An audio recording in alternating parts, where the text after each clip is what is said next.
All right, if you're managing a Cisco ACI fabric, you know that keeping it healthy is job number one. But here's the question. Are you just reacting to problems, or are you proactively managing your system?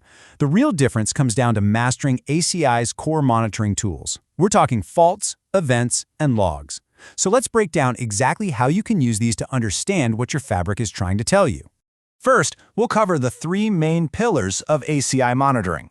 Then, we'll do a deep dive into faults, your absolute go-to for troubleshooting. After that, we'll look at events and audit logs, which basically act as the fabric's historical record.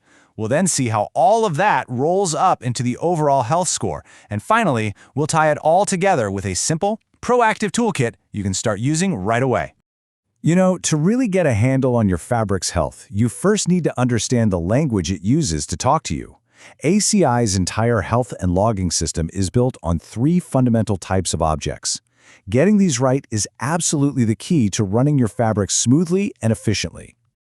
Okay, first up, we've got faults. Think of these as the active alarms in the system, the things that need your attention right now. This could be anything from a simple config error to a hardware failure. Next, we have events. These are just time-stamped records of things that happened, like a link going up or down. They aren't inherently good or bad, they're just a factual log. And finally, you have audit logs. This is the system's black box recorder, tracking every single configuration change, who made it, and exactly when. Now, if you're coming from a traditional networking background, this might help connect the dots. Events in ACI are a lot like the output of a show logging log command in NXOS. It's just that running history of system activity. Audit logs? Well, they're pretty similar to using show accounting log, giving you that crucial who did what trail. But faults are a completely different animal. They're like supercharged stateful syslogs. They don't just pop up once and disappear. A fault gets raised, it stays active, and it only clears when the problem is actually fixed. And let me tell you, that's a fundamental game changer.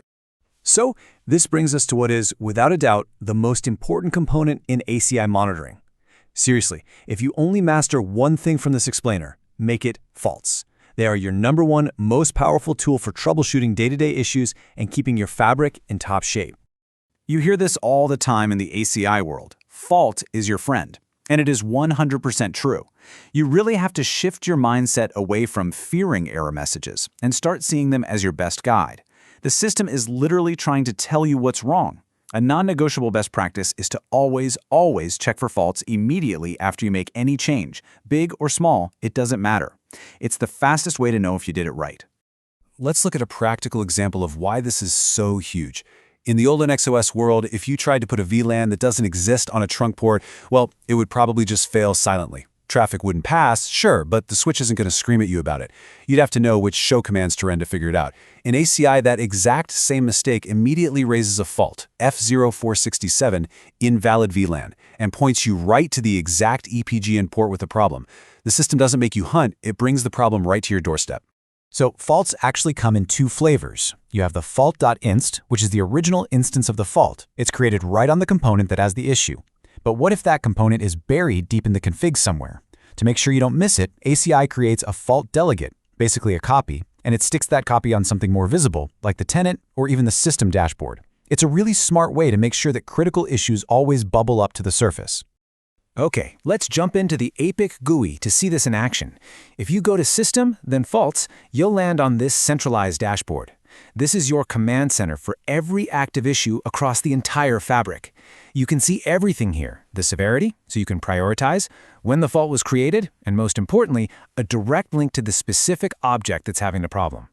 Now, if you double-click on any of those faults, this Properties window pops up. The General tab is your first stop. It gives you a unique fault code, confirms the severity, and gives you a clear, plain English description of what's going on, like power supply missing in this example. And see that? That affected object is a clickable link that takes you straight to the problem in the config tree. No more hunting around. But here's the real magic, the Troubleshooting tab. For any operator, this tab is pure gold. It doesn't just tell you what's wrong, it gives you an explanation of why the fault probably happened and then provides a recommended action. It's like having a little expert built right into the GUI telling you how to fix it. Seriously, always check this tab first. It can save you hours of digging through documentation. Okay, so faults handle the now, the active problems that need your attention. But what about the past? How do you figure out what led up to a fault or track down who made the change that might have caused it? Well, that's where events and audit logs come in to complete our picture. So the system tracks its history using a few key objects. The event record logs what the system itself does, things like an interface status changing or a policy getting pushed to a switch. Then you have the audit logs, which are split in two. AAA mod LR tracks every single configuration change, and AAA session LR tracks every user login and logout. It's your complete security and access trail. You can really see the difference clearly here, side by side. On the left, the events log is tracking system state changes.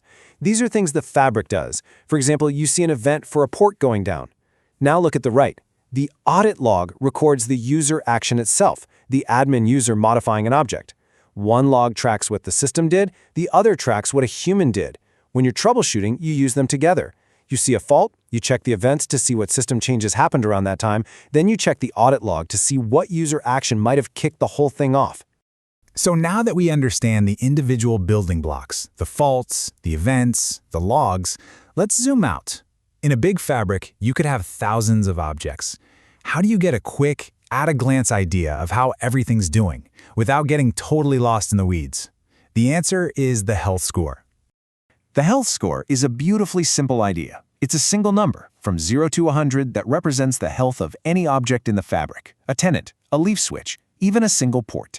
It's calculated based on a bunch of factors, but the big ones are active faults, packet drops, and latency. The really cool part, though, is how it propagates. Let's say a fan on a line card fails. The fan's health score drops to 0. That immediately tanks the score of the line card, which in turn hurts the score of the leaf switch, which then impacts the overall Fabric health score. The problem just bubbles right up from the deepest component to the main dashboard.